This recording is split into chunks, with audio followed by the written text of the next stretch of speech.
Assalamu alaikum warahmatullahi wabarakatuh. Welcome to lesson 2 of our Arabic grammar learning. We are going to continue from where we stopped in the last lesson. I gave you some examples of a structure of a nominal sentence where we said we have the subject and the predicate. And one of the conditions of the structure of an Arabic sentence is that the subject and the predicate must agree in terms of gender. It means that when you have the subject to be masculine, the predicate must also be masculine. When you have the subject to be feminine, the predicate must also be feminine. And in the examples of the sentences, nominal sentences I gave to you in the last lesson, we only have the masculine form where we have the house is new, the water is cold, and all. So if there are some nouns that you have the masculine and feminine form of it. When you say students, students has what? A masculine. You can have a male student and you can have a female student. When you say teacher, a teacher can be a male teacher or a female teacher. So let's say we want to look at the sentence, the student is new. We are just using, because we are still talking about a single word predicate, so let's stick with new. We can use other single word predicates. What's our subject? This is our subject. The student is the noun that we are talking about in this sentence. And what are we saying about the student? We are saying that the student is new. So the information we are giving about the student is the predicate. So this is our mubtada. Remember the term. This is our mubtada, and this is our khabar. You know, we can have a male or female student. So let's write the male version of it, the male student in Arabic. What's the noun word for student in Arabic? Talibun. Talibun. And we are going to make it definite because we have a definite article here. So we are going to say al-talibun. So let me explain why I have shadda here. Arabic letters can be divided into two: the moon letters and the sun letters. So some of the sun letters are to, sod, dod, shin, sin, nun. We have ra as well. When they are preceded by with hamza to the wazal, this alif lam, the pronunciation of this alif lam is going to be assimilated into the to. You are not going to say al tolibu. No, it's going to be at tolibu. So the assimilation is given the to shadda here. Unlike the moon letters, when you have al-qamar, qa is a moon letter. So when it's preceded with alif lam, you still need to pronounce the alif lam. It can be al-qamar.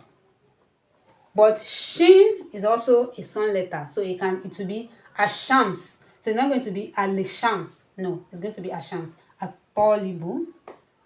This the student. Now jadidun, male, because we are talking about male students. Yeah, jadi, so it's going to have double dom. Jadidun. At-talibu jadidun. This is ya. Sorry, let me write it very well. Jadidun. This here is elongating kesro. Now, this is for male students. Male students. This is for muzakkar. The muannas of this, when you want to make a noun feminine, the changes occur at the last letter. So you see, the last letter, which is going to take fatha, ato libatu. So the tam oributa is going to, the domo is going to transfer to the tam oributa. If I want to say Jamilun, it means beautiful. This is masculine. If you want to say Jamil for feminine, it's going to be Jamilatu. So the last letter, which is lam here, will take fatha, and the tam oributa will be added to it, and to be the one to take the dhamma. So that is how you make a noun feminine. Noun adjectives, that's how you make them feminine in Arabic. This predicate to also be feminine, so it's going to be jadi datun. So we are going to have jadi Da. Because dal is a letter that you cannot join a letter to it. That is why this term of letter is standing alone. Unlike when we have here, you can join a letter to ba. So it will, when you join, it's going to look like this. But because you cannot join a letter to dal, so that's why it's looking like this. There are some other words like that. Raw, wow. You cannot zal. You cannot join letters to them.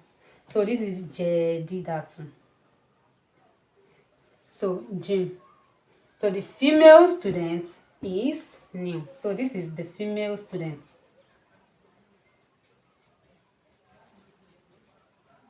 Is new.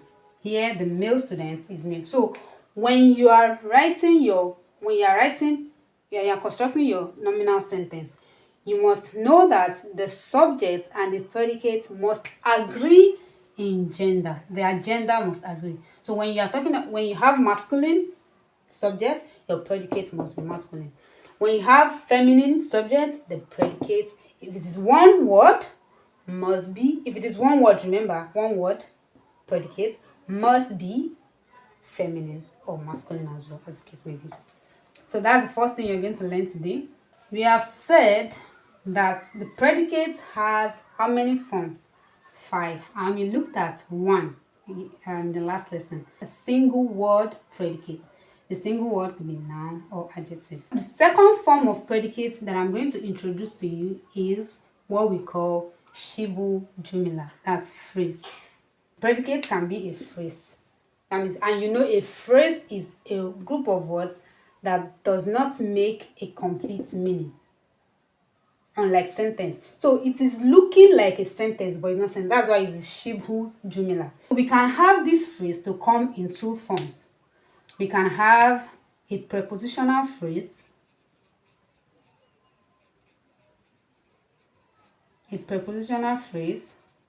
and we can have an adverbial phrase. But here today again, we are going to, because we are taking it one step at a time. I don't want to rush it. So we are going to be looking at prepositional phrase. Prepositional phrase is a phrase that begins with a preposition. And preposition in Arabic is called harfu jar. Here we are going to look at two prepositions. That's harfu jari. One, we are going to look at Allah, which means on. And we are going to look at fi, which means in. When a preposition comes before a noun, what will happen? We call it a prepositional phrase, to give you a prepositional phrase. And so the noun will be in genitive case. We call it genitive case. And that genitive case, we call it in Arabic majrurun.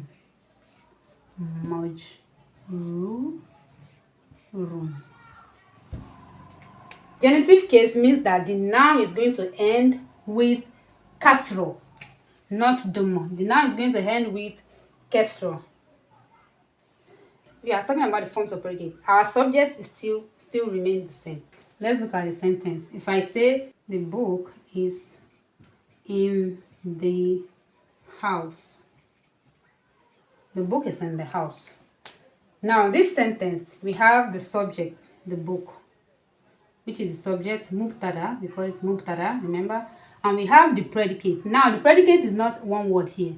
The predicate is a phrase. And what kind of phrase? A prepositional phrase, because it's starting with a preposition. So we are going to have this to be our predicate.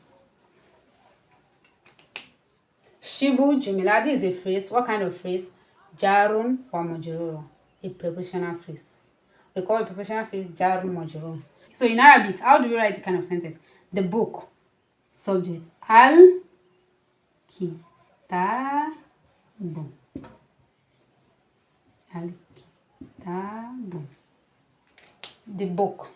Not tenwin because it's definite. There's a definite article, alif lam. Is linking, no word. In the house. I said earlier that fi in is a preposition that means that is fi. Faf fi then has here. Fi the house. Now the preposition has come before. You know this is a noun also, a definite noun. So we have to write a definite noun. Al bay al-bay. Now, is this going to have dhamma? No, because whenever a preposition comes before a noun, it's going to pull it down. That's why we call it arfu jar, particle of pulling down. It will pull the dhamma down to kasra. So it's going to be fil bayti. So al-kitabu fil bayti. So here is our subject, and this phrase is our predicate. So we call it shibu jumla because it's a phrase. We call it shibu jumla. What kind of phrase? Prepositional phrase. Jarun wa majrurun. We call it jarun. This jarun. That's particle of dropping. Jarun wa majrurun. Majrurun is a noun in genitive case. A noun that takes a kestra. So we say jarun wa majrurun shibu jumla kabar, because kabar is our predicate. So if you want to make an analysis of this, you say jarun wa majrur. That means jaru and a noun in genitive case. Shibu jumla, everything is a phrase. Kabar, and everything is a predicate. The takeaway is that whenever a preposition comes before a noun, the noun will not end in dhamma. The noun will end in kesra, and we call it majrur case. In English, we call it genitive case. Now let's look at another one. We said Allah. Let's use the book again. The book is on the table. The book is on the table. The book, al-kitab, right? Al-kitabu. Al-kitabu is on the table. On is Allah. So it's also a preposition. The table, halal. No, the table is a definite. Mokta. Is mokta. Mok. Al-mokta. This is not going to be al-moktabu.